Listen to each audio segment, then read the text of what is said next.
Papo Antagonista. As notícias essenciais para entender os assuntos da semana no Brasil. Comentário de Diogo Mainardi. Boa noite, Diogo. Tudo bem? Bem-vindo ao Papo Antagonista. Olá, tudo bom, Cláudio? E aí, tá animado com o 7 de setembro? Já estou vestido de verde e amarelo aqui. Bom, animado como os Weintraub, né? Imagina que hoje de manhã, lendo o imbecil do ministro da Educação, o que ele falou sobre crianças deficientes, tentando segregá-las e confiná-las em salas especiais, realmente uma coisa medieval, uma coisa antiga, velha, burra, inacreditavelmente burra. Eu até me incomodo em falar sobre o assunto porque, normalmente, quem trata desse tema é quem tem um filho deficiente, como eu, como o Romário, como o Marcos Mion, mas, obviamente, deveria ser uma preocupação nacional, porque, de fato, é uma questão de civilidade, é uma questão de abertura da sociedade para gente que é diferente, que pensa diferente, que se comporta de maneira diferente. É natural isso daí. Todo mundo sabe que as classes inclusivas têm um efeito enriquecedor para a vida das pessoas. Teve na minha, teve na vida de todas as pessoas que puderam ter contato com uma pessoa deficiente, especial, chame do jeito que quiser. Mas justamente hoje de manhã eu estava pensando, pombas, nem o Weintraub é tão imbecil quanto esse ministro. E daí aparece o Weintraub com o Weintraubzinho fazendo aquela chamada, uma canastrice inacreditável chamada para o 7 de setembro. Vamos defender a nossa liberdade para que a gente não tenha que se pendurar no avião. Pois é, ele se pendurou no trem de aterrissagem de um avião, né? Foi ganhar um bom salário no Banco Mundial. Diferente dos afegãos, né? Ele não precisou se agarrar à fuselagem do avião, ele pegou um passaporte diplomático, usou o cargozinho dele e fugiu na calada da noite de um possível mandado de prisão do STF, né? E aí vem com essa historinha aí. Eu chamei a atenção na nota, Diogo, porque eu achei interessante o seguinte, ele e o irmão pareciam que estavam fazendo aquelas campanhas do Sou da Paz, lá do Leblon, a turma toda de camisa branca. Logo ele, né, que é tão crítico, essa turma, coloca o mesmo modelito, né, faz ali o mesmo teatro ali para fazer, para tentar mobilizar, mas a animação dele... Ele fugindo da cadeia e o irmão dele fugindo da cadeia, porque o irmão dele contribuiu já no gabinete paralelo a essa grande conquista bolsonarista dos 570 mil mortos.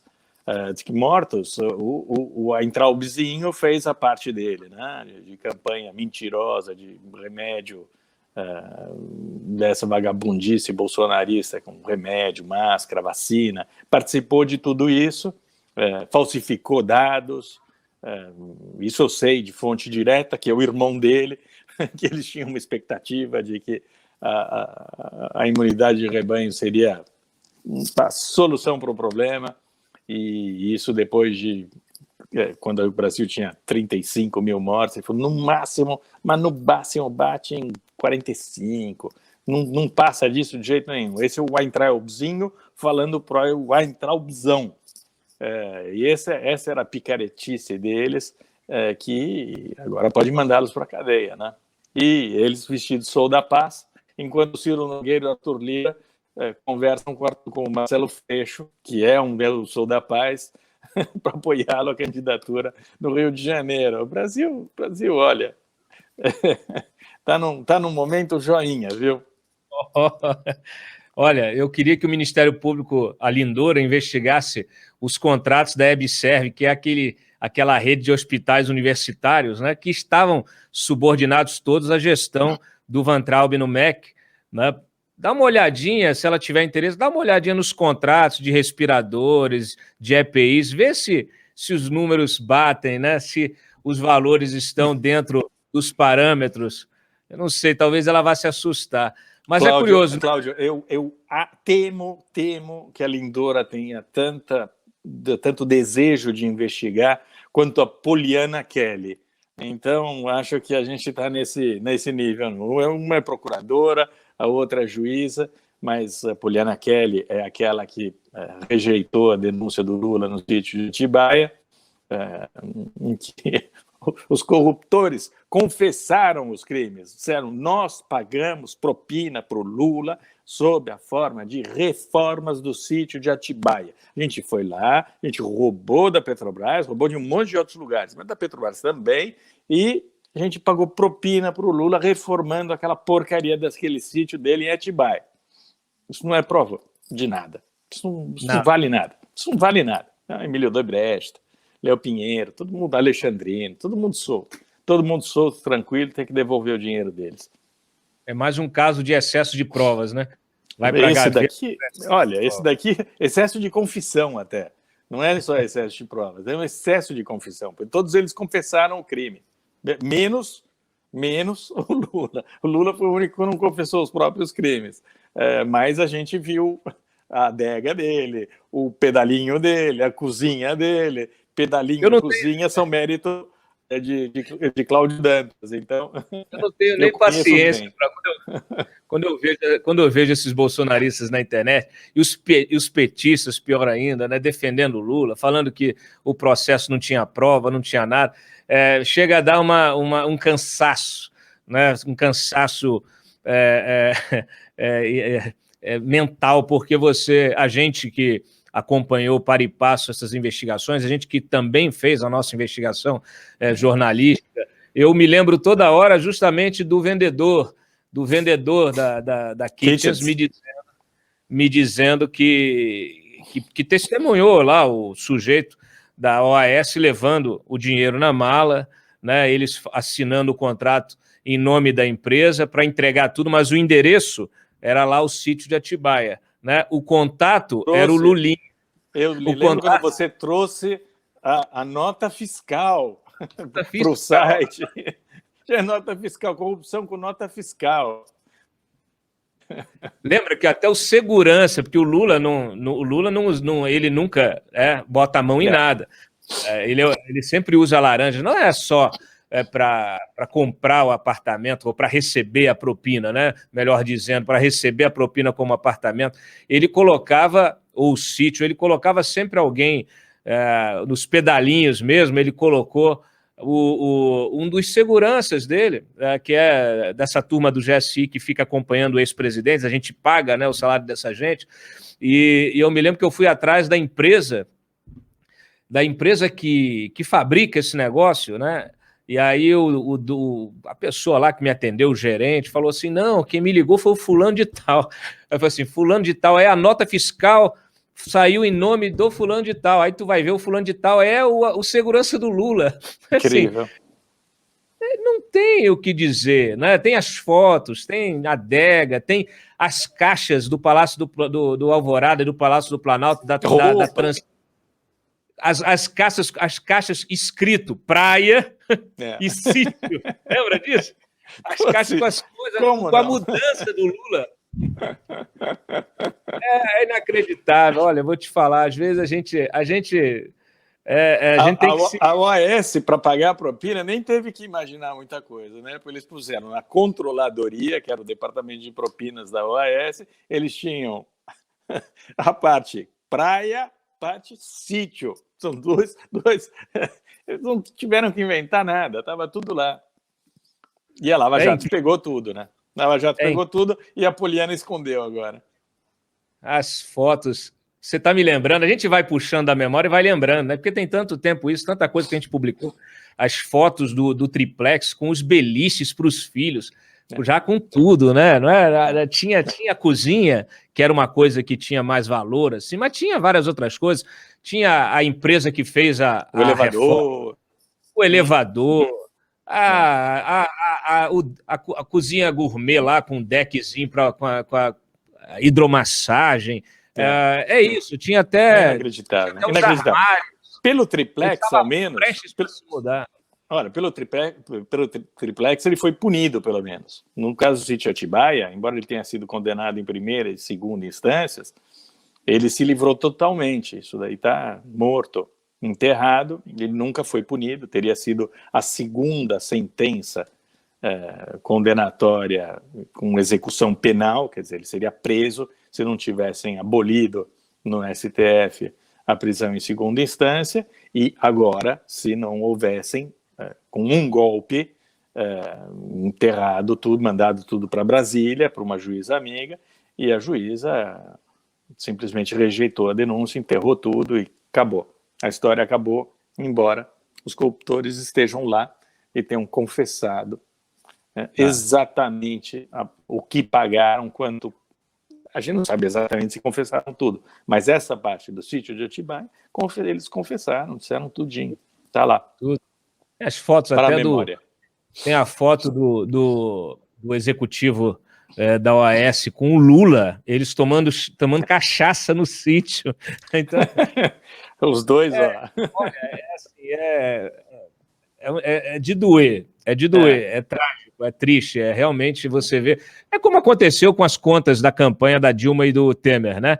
A gente brinca aqui com esse negócio de excesso de prova, né? Porque eles também, o TSE, que absolveu a chapa, a gente, né, trouxe todos os negócios das gráficas, para onde foi o dinheiro, da onde saiu, para onde foi, tudo. Aliás, naquela ocasião, né, até o Gilmar estava ali buscando, querendo investigar, depois ficou tudo para trás, né, porque viram que se tivesse que caçar a Dilma na chapa, ia ter que caçar o Temer também. Então, no fim das contas, né, Diogo, você está acostumado com isso, como eu aqui, a gente...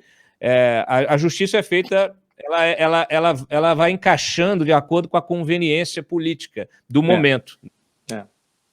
Exatamente. E agora há uma conveniência de grande parte do meio político brasileiro de dar um chega para lá para o Bolsonaro, né? Ainda bem que nós estamos, a gente não está numa lava-jato, mas existe uma intenção de dar um susto no Bolsonaro. Ninguém quer tirá-lo do poder, infelizmente. Impeachment nem se fala, porque os caras estão bem, né? Você vê o episódio do Lula, imagina se ele vai melar o jogo neste momento em que ele está ganhando tudo nos tribunais, tem a eleição no bolso, está tudo indo muito bem para o Lula, para os petistas.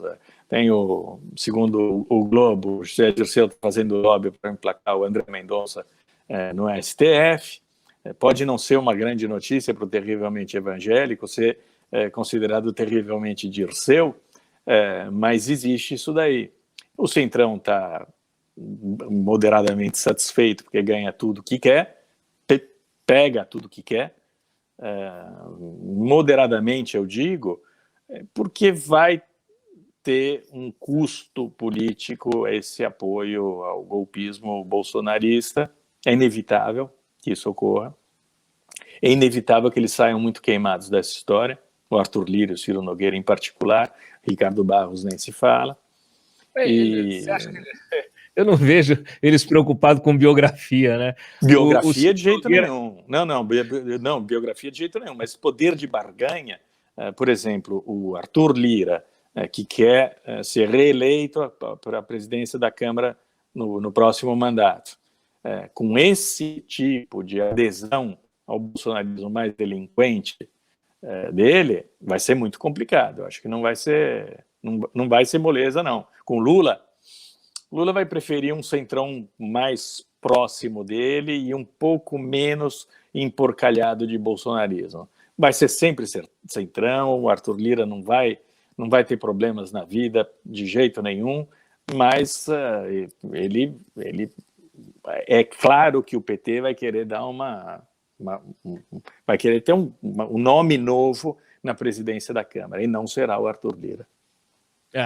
Eu percebo claramente que eles estão aproveitando o bolsonarismo para tentar se livrar, desemporcalhar as suas fichas, né? A gente teve na sexta-feira a rejeição da denúncia contra o Ciro Nogueira, denúncia por por tentativa de obstrução de justiça, comprar o silêncio de uma testemunha de outro inquérito também, no qual ele é investigado, que é o inquérito do quadrilhão do PP.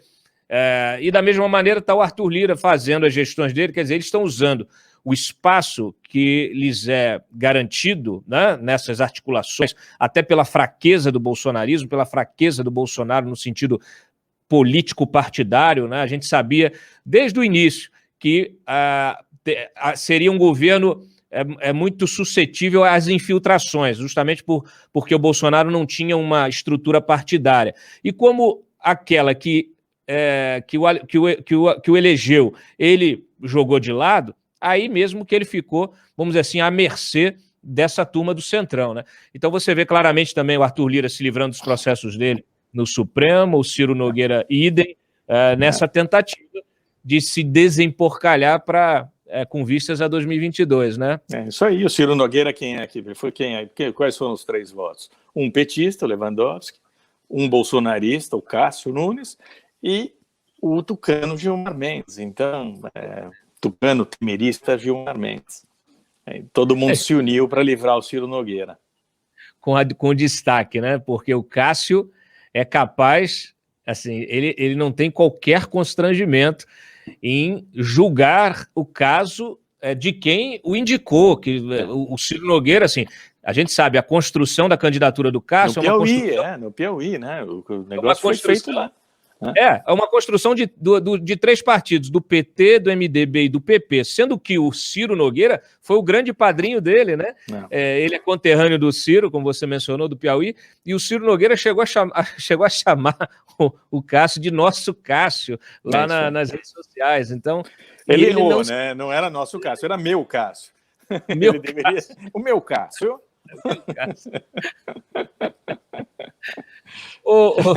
Diogo, agora, o nosso André Mendonça, terrivelmente evangélico, eu acho que o caldo dele entornou também, porque ele estava contando com esse apoio dos evangélicos, do bolsonarismo, mas ele não entendeu que a sabugice dele no Ministério da Justiça acabou comprometendo aquele garantismo, né, que a gente sabe aqui, entre aspas, que o STF gosta, porque ele usou o cargo de ministro para abrir inquérito contra diversas pessoas comuns, mas inimigos políticos fortes, pessoas que são candidatas, pré-candidatas, o próprio Ciro Gomes, o Boulos, né, e tudo isso pegou muito mal, porque essa gente tem influência no STF, junto aos ministros, no STJ, então isso queimou muito o André Mendonça.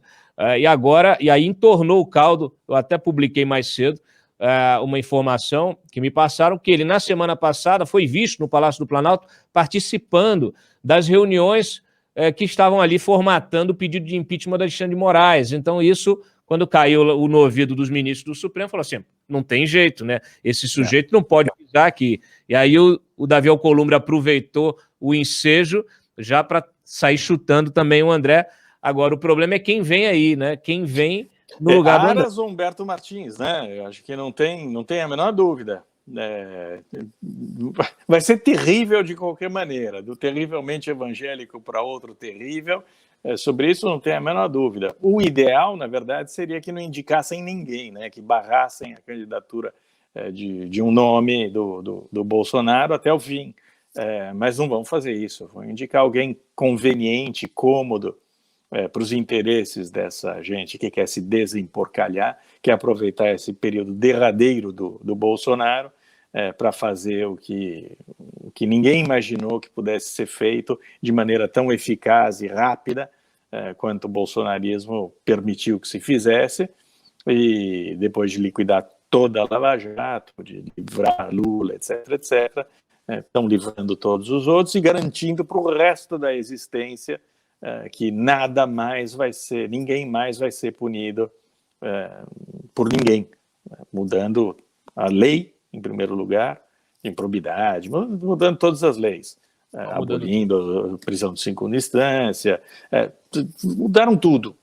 E vão colocar mais um nome que representa uma garantia absoluta de impunidade para essa gente, no lugar do terrivelmente evangélico, que também se prestaria a esse servicinho sujo, evidentemente. É que, provavelmente, como você disse, ele está mais identificado com o Bolsonaro e com o José Dirceu do que com o resto do Centrão. Então, como o Centrão está com tudo na mão, eles podem escolher o que eles quiserem. Neste momento, eles mandam, desmandam. E o Bolsonaro está lá, com 7 de setembro dele. A gente trata desse assunto todos os dias. Eu trato com preocupação, embora eu saiba que não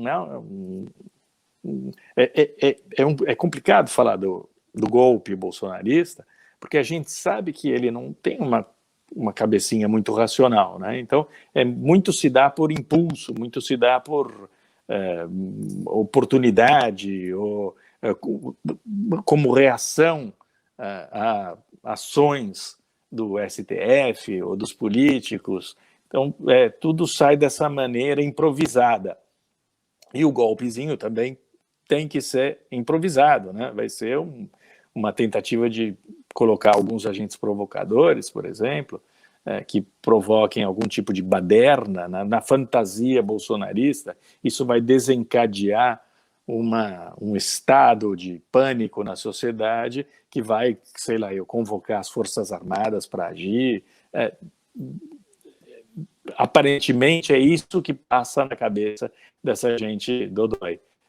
Não é o que vai acontecer, mas eles podem fazer muito, muito mal para o país, e acho que é bom não subestimar a capacidade dessa gente de causar estragos, não de construir um golpe, não de fazer uma redentora, mas de causar estragos, e causar estragos que podem ser duradouros até. Você bem registrou de manhã, o Mário também escreveu um artigo sobre o Alexander, né, Coronel Alexander Lacerda, que era até hoje chefe lá de 7 batalhões da PM paulista. E ele gravou um vídeo, para quem não assistiu, gravou um vídeo convocando as pessoas para esse protesto aí, mas pela via radical, né, o protesto do dia 7 de setembro. Porque quando você vai para essa história aí de uso das PMs, isso foi um dos temas centrais na reunião hoje dos governadores, né? 23 governadores, 24 governadores se reuniram hoje para discutir essa história. O Dória falou com muita preocupação, obviamente que ele já tem um exemplo concreto em casa. A gente registrou que no Rio de Janeiro o Cláudio Castro, que é bolsonarista, colocou como chefe da PM um ex-subordinado do Braga Neto. Então, assim, uma coisa é essa turma do folclore, né? Sérgio Reis, Batoré, não sei o quê, que a gente ri, a gente debocha, e a gente pensa assim, pô, como é que uma gente assim vai conseguir provocar algum tipo de dano institucional? Mas aí quando você vai para essa outra camada, que aí sim você vai mexer com gente que tem o poder da força, né? Tem o poder da violência do Estado, aí a coisa complica, Diogo. E sabe o que me preocupa mais de tudo, Cláudio? É que não há o menor constrangimento. Você vê esse coronel da PM, comandante de 7 batalhões, que não teve o menor pudor. Na página aberta dele, do Facebook, fazendo esse tipo de convocação golpista, dizendo que quer tanque na rua, que não dá para consertar as coisas, quer dizer, fechar o STF, atacar o Senado, porque o cara tem até Rodrigo Pacheco, João Dória, enfia todo mundo junto. Não dá para fazer essas coisas sem tanque na rua, usando um carrinho de sorvete. Mas o que me preocupa, como eu disse, é isso daí, que não tem esse freio inibitório que seria natural para alguém na posição dele. Que ele dissesse para o coronel da reserva fazer isso, tudo bem.